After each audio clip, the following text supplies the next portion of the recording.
I like to tell people that I'm older than Noah and the flood, but that's not true. I'm not even older than America or the farm in Alabama where I was born in 1920 as Arthur Raymond Lambert. I go by Ray.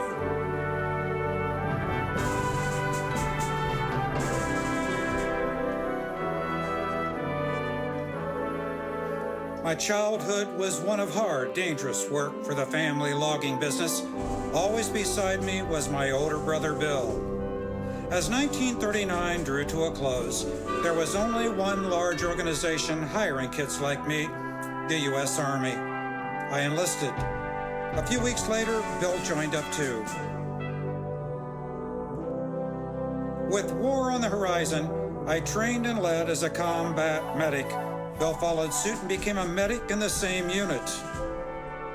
Then Pearl Harbor was attacked. We were at war. Our unit deployed to the battle in North Africa and then Sicily.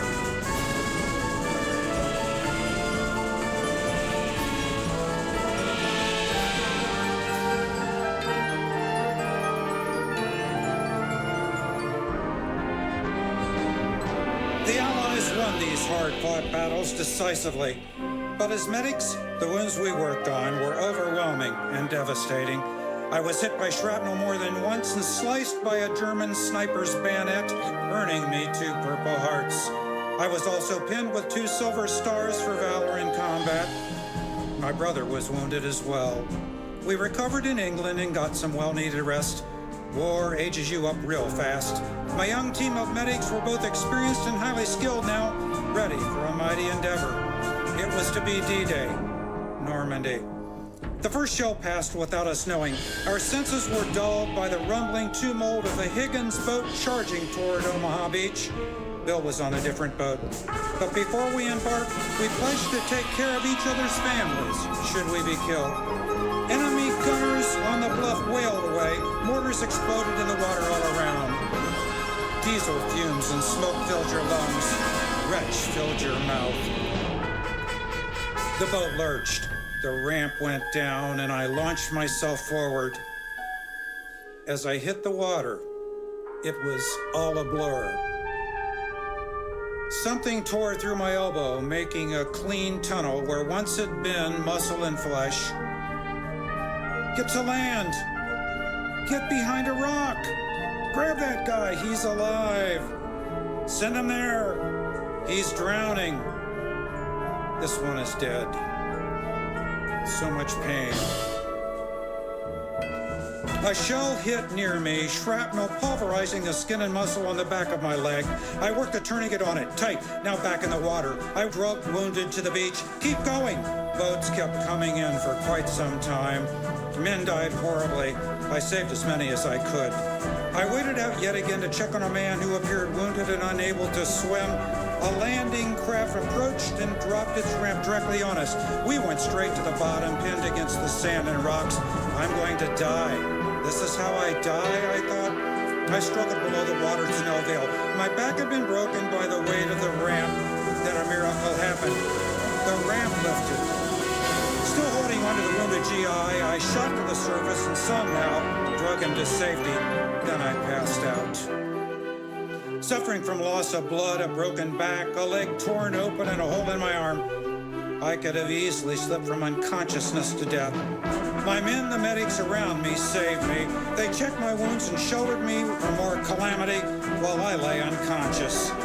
In the chaos of battle, men speak of being saved, but can't identify their savior. In a way, it's better. Every medic who did his job that day was a savior. I have no idea how long I lay unconscious, at least an hour, probably several. At some point around midday, I found myself floating in and out of a haze.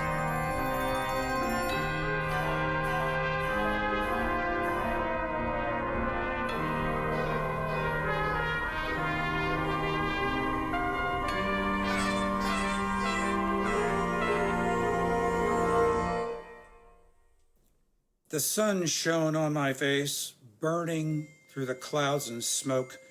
I'm alive? I barely knew. I was on the deck of a large landing craft carrying wounded back to England. A doctor knelt over me and looked at my dog tags. He said, "Lambert, we have another Lambert here." The words cleared the fuzz from my head instantly. It had to be my brother, Bill.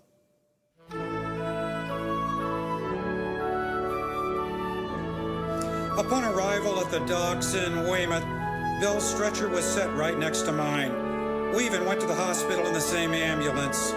We both looked more dead than alive, but alive we were. The next morning, when I woke up, he was on the cot next to me. He asked, "What are you doing here?"